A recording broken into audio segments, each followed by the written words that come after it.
Hello everyone, I saw a very interesting video last night and it was called "What Happened to the All-Female League of Legends team."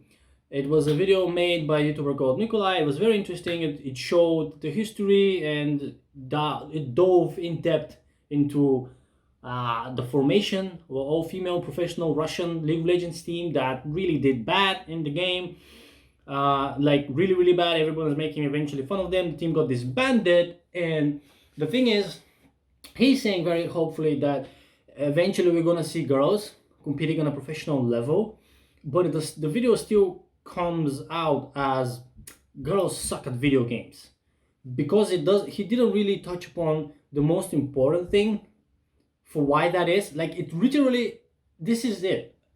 Professionally, girls suck at video games, but there's a reason for that that is not sexist, because if anything, from all the sports, if you think about soccer, football, rugby, tennis, golf, curling, whatever, spear throwing, there are biological, physical differences between men and women, and it makes sense to separate us, like, so we don't compete against each other, because it would be unfair.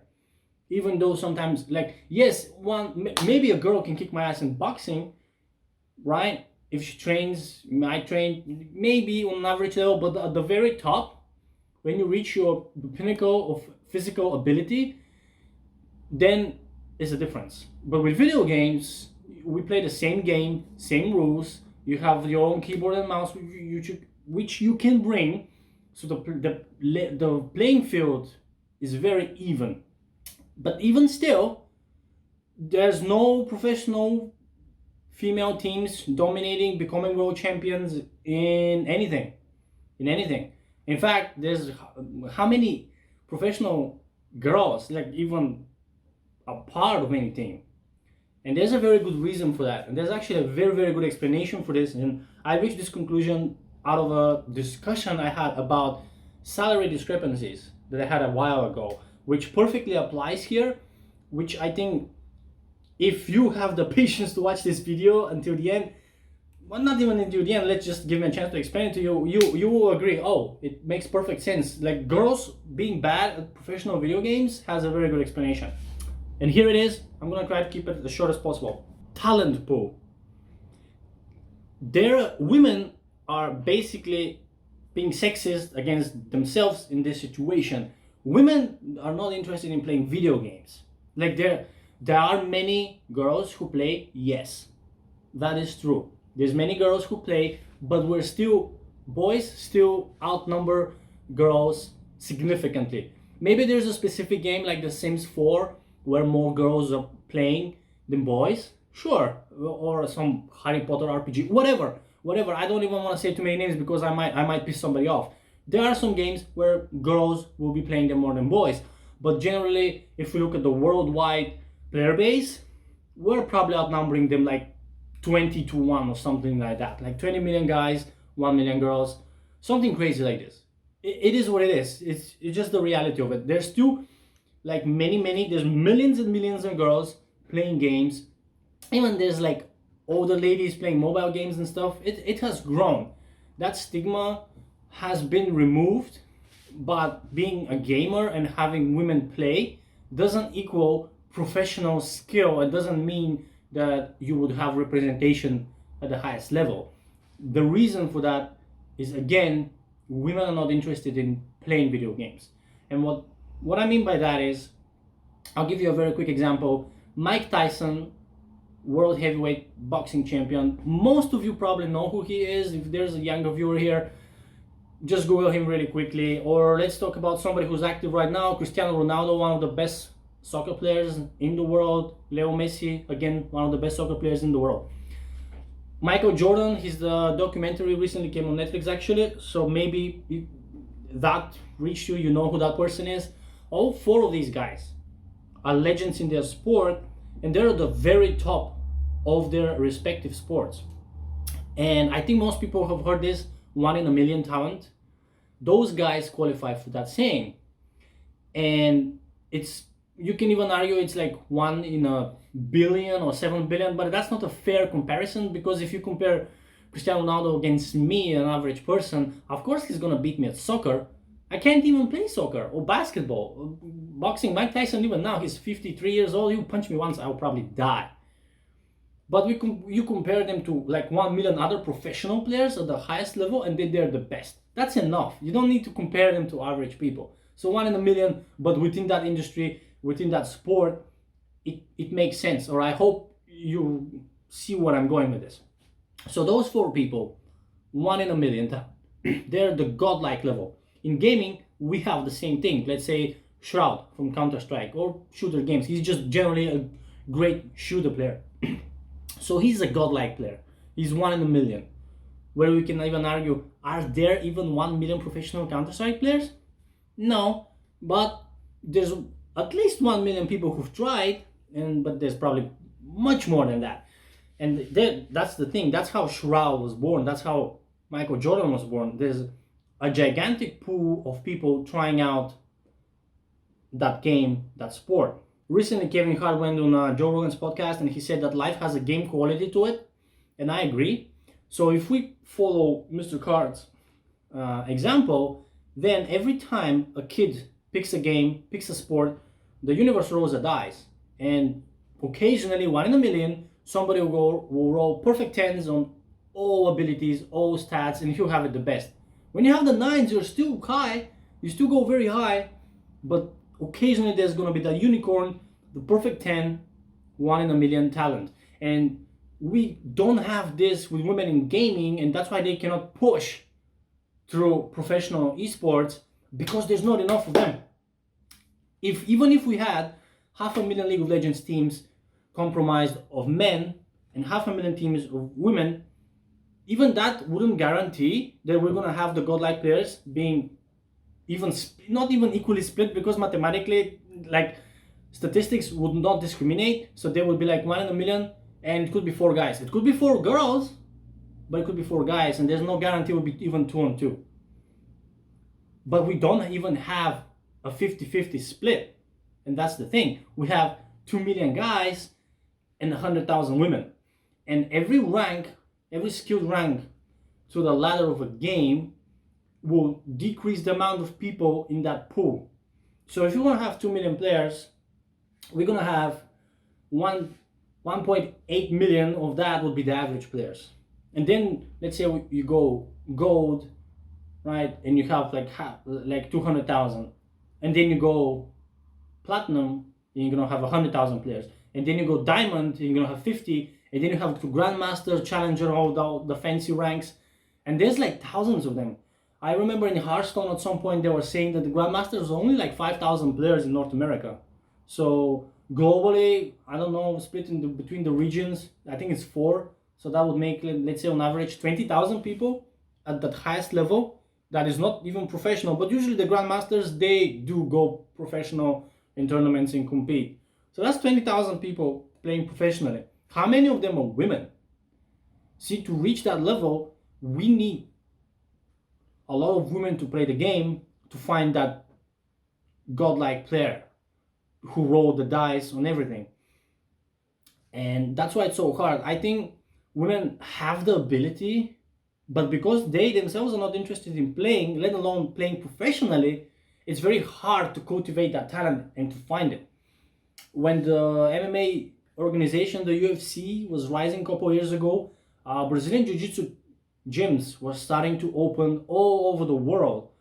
So finding a new godlike Brazilian Jiu-Jitsu master became an easier reality, because there's so many people training Brazilian Jiu-Jitsu. So everybody's trying it, and again, God rolls the dice, somebody gets the 10 on 10, goes to Abu Dhabi, wins the world championship, opens his own school, starts doing things, becomes famous, and etc, etc, etc. You can find that Michael Jordan Brazilian Jiu-Jitsu, because now you have millions of people trying the sport.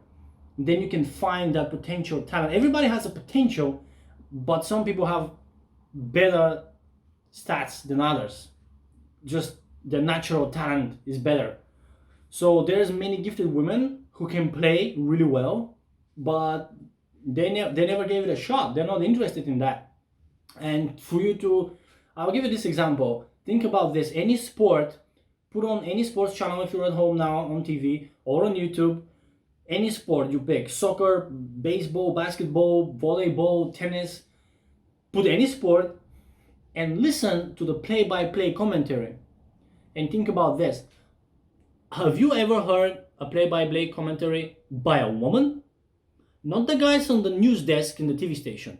Play-by-play on a sport by a woman. It's not sexist that nobody's hiring women to do that job. Maybe there is some, but I believe like 99% of play-by-play commentaries, that job is done by men. And I'm sure nobody's saying we're not hiring women. I'm just gonna say that women don't give a shit about this job. They don't want to do that job. They go on the news desk, they discuss, they do the interviews and stuff, but no woman really wants to do that job. If no woman applies to it, then how are you gonna find the best female play-by-play commentator? And the same goes with video games. The same goes with League of Legends. There's not enough women interested in the sport to have that talent. It's possible to have one who would reach that level, and I think in gaming, on the top of my head, I believe Scarlett from StarCraft 2 is the only girl gamer that has reached the professional highest level possible. She's the only one. She's the unicorn. She's the 1 in a million godlike female player in the world, and that's drawn from a pool of, all video games, because there's like StarCraft is popular and it's very popular in Korea, but globally it's not on the level of League of Legends. So there's even a lot less girls playing StarCraft. So she was a girl from all of gaming, 1 in a million, because there's not even a million girl professional gamers anyway. So that's the one example, because she's playing with the world champions, she's playing at the highest level with tournaments, and she's winning and she's crushing it. She was developing new strategies and making new cheeses. I remember a few years ago some phenomenal games that I watched from Scarlett. So that's the one. It's possible there is an example, but because there's so many video games, and if you follow League of Legends, why would you know about a StarCraft player and that there's a girl that is this good? So she's only one. She reached it. She's the 1 in a million because, again, not enough talent pool. That's how it's like playing the lottery. You buy a ticket, and the chances of you individually winning are very small. But sometimes the jackpot is so high that the whole country is buying the ticket, and then there is a winner. And occasionally there would be 10 winners because there's so many tickets that are bought, and the combinations, statistically, it's possible to have duplicate and to have multiple winners.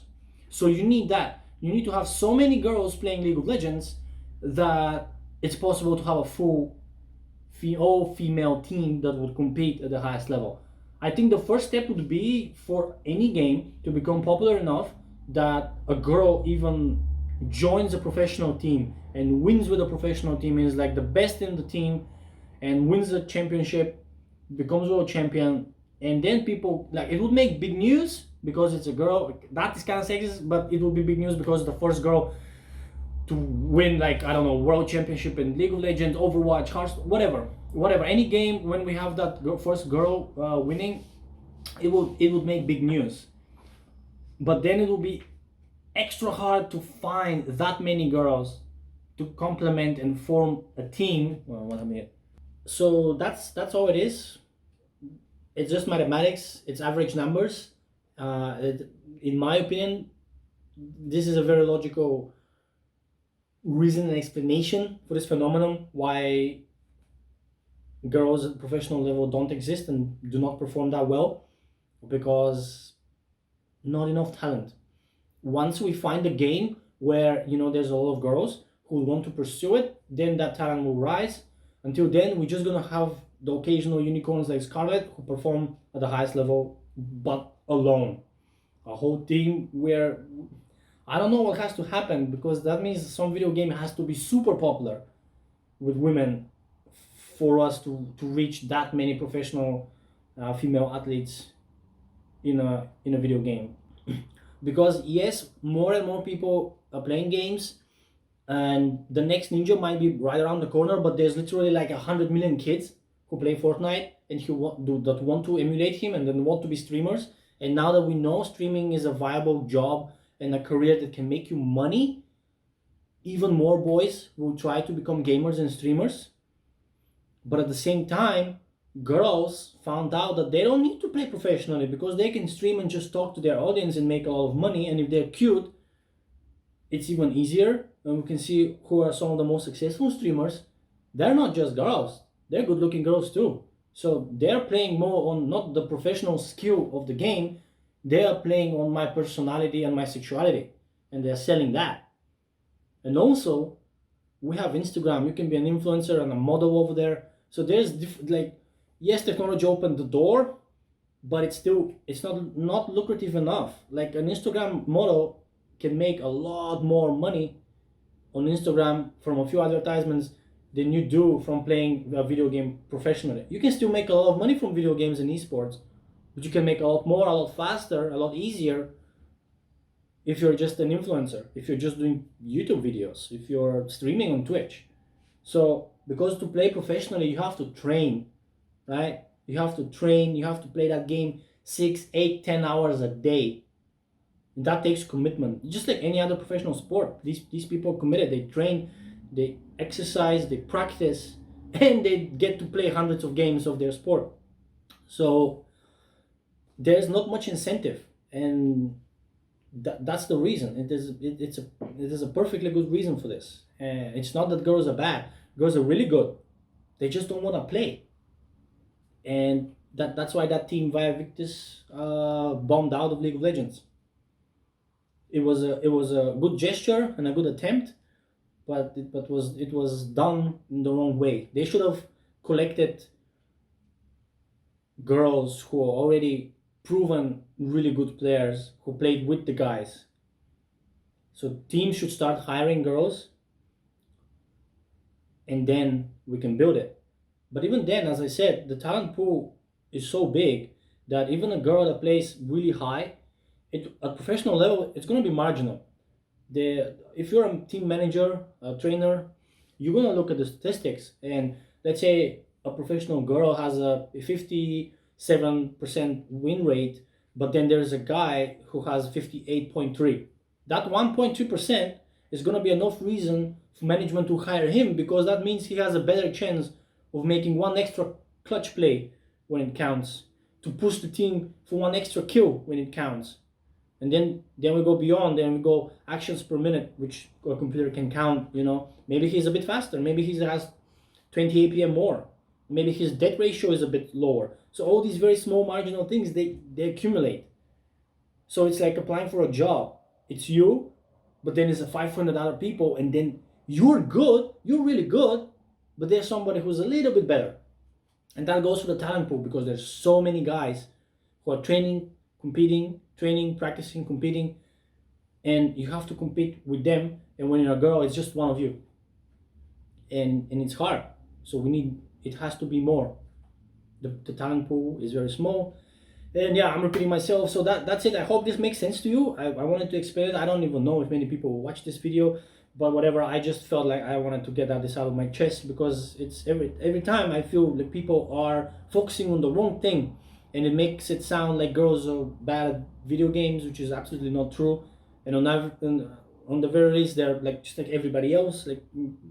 Like me, I'm an average player. There's many girls who play at the same level as me, but professionally, there's a difference, and I feel this is the difference. Just like any other sport, that's the reason. So I hope you enjoyed the video. Smash the like button for that YouTube algorithm, and enjoy your day.